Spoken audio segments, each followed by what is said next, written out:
Lesson 25, the second part, picking up on the Hifil imperfect of second week roots. In the Hifil imperfect, the second vav and second yod roots act identically. That is, they're in hirik yod between the two existing radicals, the first and third.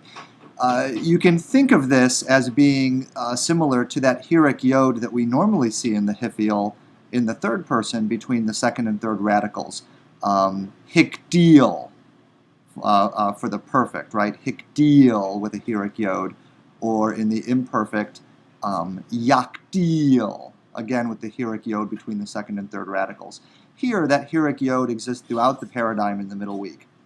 So we have forms such as, reading down the first column, yakim, right? He has caused to arise, which can mean something idiomatically like he has established.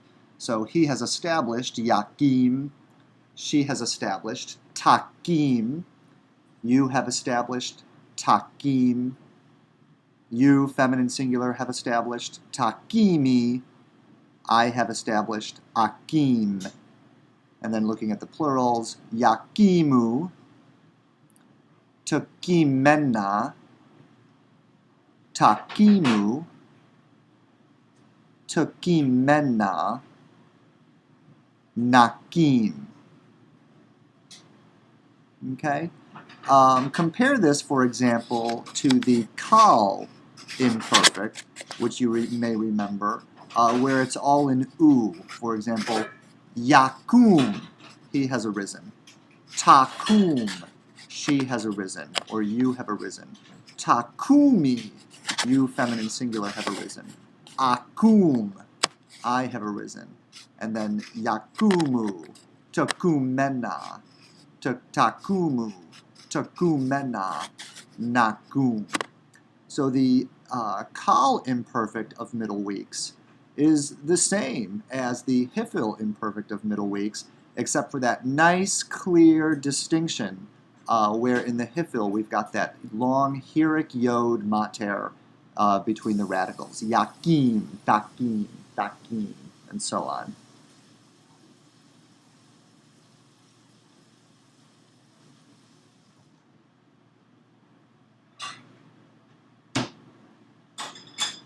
So that's it for the straight up imperfect in both the strong and the weak roots for the Hifil. So now we'll look at those forms, those verbal forms that have a family resemblance to the imperfect, beginning with the jussives and the vayiktols. You'll remember that the jussives and the vayiktols usually look very similar to one another. So for example here, the root shamad. In the Hifil imperfect, yashmid, as we've seen in the previous frames, yashmid, and the jussive is just going to not so much shorten it because the seirei is still a long vowel, but it's sort of, you can think of it as taking some of the edge off that hirik yod, from yashmid to yashmade, right? So yashmid, he will do thus and so, right? He will cause to happen. To yashmade, may he do thus and so, yashmade. Or vayiktol, he did thus and so, vayashmade. Yashmid, yashmade, vayashmade. Nagad, remember in the Hifil, that means to recount or to tell. So here, yagid, he will tell. Jussive, may he tell, yaged. Vayiktol, he told, vayaged. So again, the jussive and the vayiktol being identical, except for the addition of the vay element of the vayiktol. Note again, as usual, the on this root, the assimilated noon, right, doubling the gimel there. Middle week, third guttural root, nuach, to rest, and so in the Hifil, to cause to rest. So he will cause to rest, yaniach, Yaniach. Jussive, may he cause to rest. Yanach. Probably originally Yanech, but the figurative patak has just sort of taken over there, has just sort of taken over the seire there. Yanach. And Vayiktol, Vayanach, with retraction of the accent as we see in other middle week Vayiktols. Think of middle weeks like Vayakom. Rabbah, to be great or be many. Hifil, to make great or to make many. He will make many, or he will cause to be many. Yarbeh, Yarbeh. May he cause to be many. Yerev, Yerev. Again, just as in the kal and in the pl, the retraction of the accent in the jussive causes the loss of the third hey of the root. So yarbeh becomes something like yarb, which sort of settles out to yerev. Vayiktol, not surprisingly, vayerev.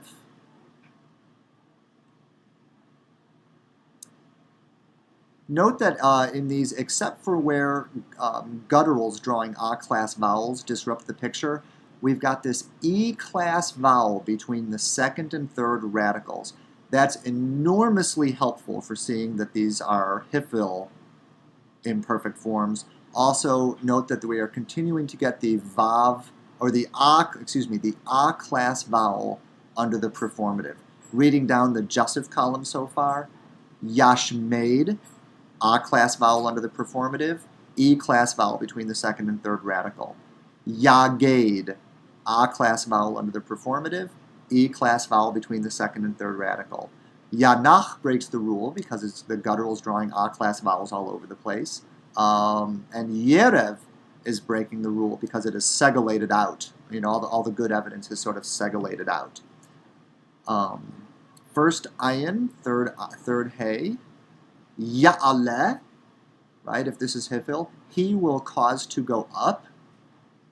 Jussive, loss of the third hey, ya'al, ya'al. And Vayiktol, vaya'al. Again, the jussive and the Vayiktol, just as the imperfect, in these first ayin, in these first guttural third heys, indistinguishable from the kal.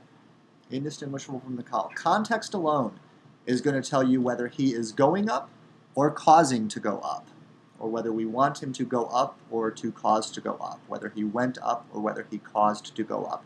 Obviously, a big clue is whether there is a definite object on this thing. If it's he went up, there will be no definite object because it's intransitive.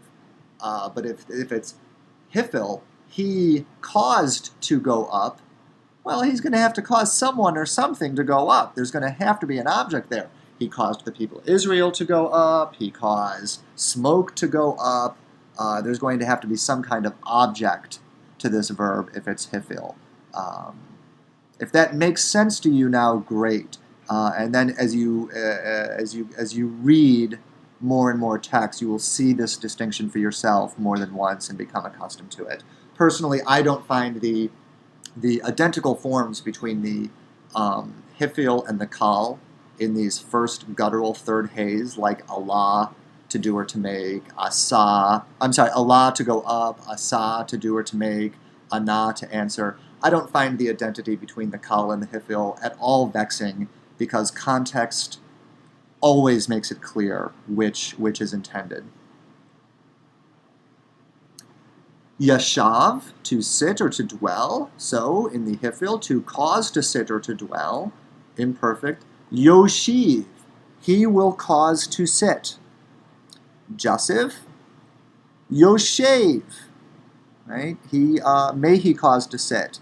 And the Vayiktol, Vayoshev. Vayoshev, he caused to sit. Here we don't have the A-class vowel under the performative because original ow has gone to o, right? It's that standard contraction that we've seen over and over again. But we do have the E-class vowel between the two radicals helping us to recognize it. If it helps, you might try to imagine what these would look like in the kal. How would you say he will sit, may he sit, he sat. Right? One important clue will be to remember that in the call imperfect series, the sere under the performative is how you recognize the original first vowels. And so we would imagine for the kal imperfect, yeshev. And for the jussive, something like yeshev. And for the vayaktol, vayeshev. Right? In the kal, it's these when we have these first vav roots, we normally get a sere under the performative. Right, so play that game from time to time as you're learning new forms in the derived stems like the hifil. Just go back and try to think, what's the kal? What's my baseline? What's the kal on this thing? So here, yeshev, yeshev, vayeshev. For the kal, he will sit, may he sit, he sat. And now in the hifil, yoshiv, yoshev, vayoshev. Right? He will cause to sit, may he cause to sit, he caused to sit.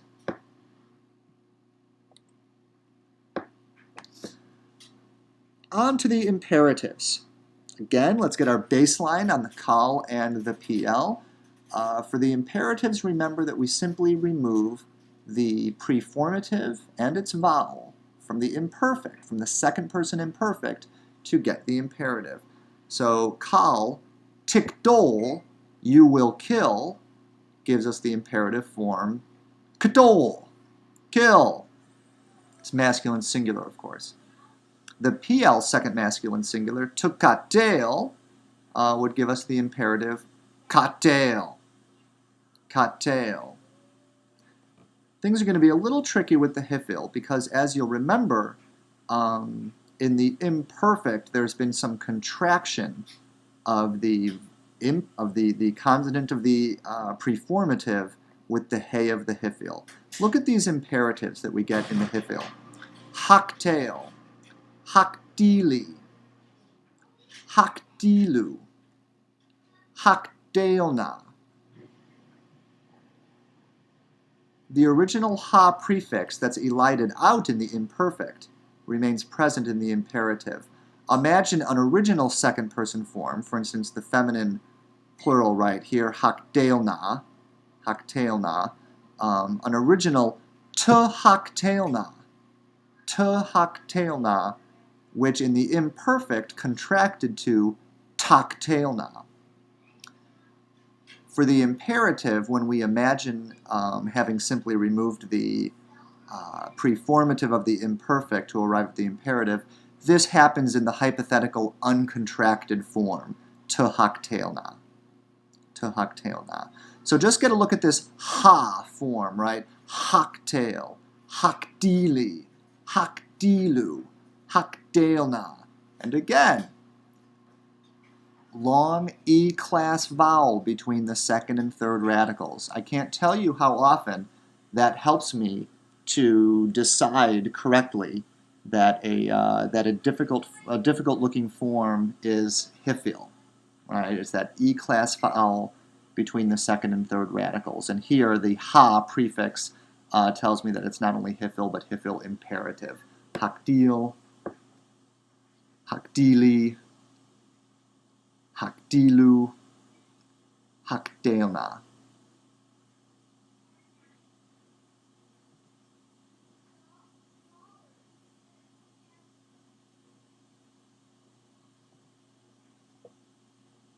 So let's look at it in some different roots. Strong root shamad. The imperfect is tashmid.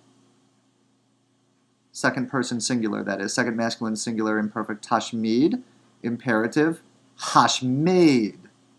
From tashmid to hashmade. Rabah, third week. Tarbeh, you will cause to be many. Becomes imperative, cause to be many. Harbe. Harbe. Nagad, to be conspicuous in the imperfect. Tagid, you will recount or tell.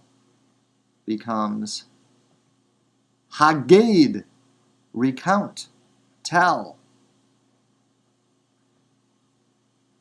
Yashav, to sit or to dwell.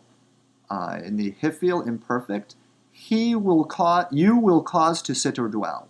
You will cause to sit. Toshiv, in the imperative, hoshev, cause to sit. Hoshev. Kum, to arise. You will cause to arise, that is, you will establish. Takim, compared to the kal. Takum, you will arise. Hifil, you will establish. Takim, Hifil imperative. Hakim, establish. Hakim. Right? Note the A class vowel, the hey followed by A class vowel, except where it contracts in hoshev, and the E class vowel before the final radical. Specifically the seirei in all these cases.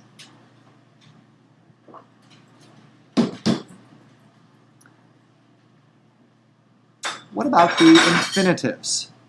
You'll remember that in the PL, the infinitive absolute is normally the same as the imperative, and that is also true in the Hifil.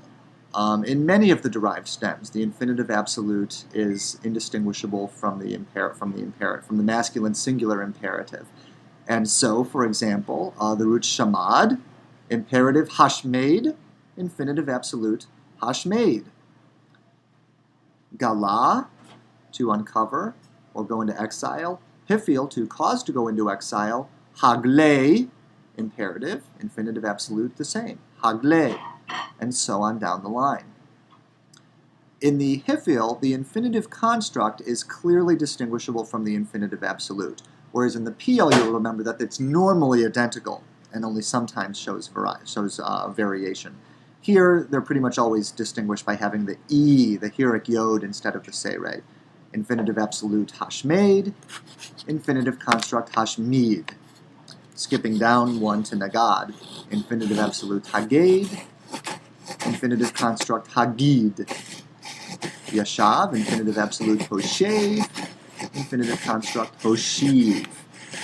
Infinitive absolute hakim, infinitive absolute hakim.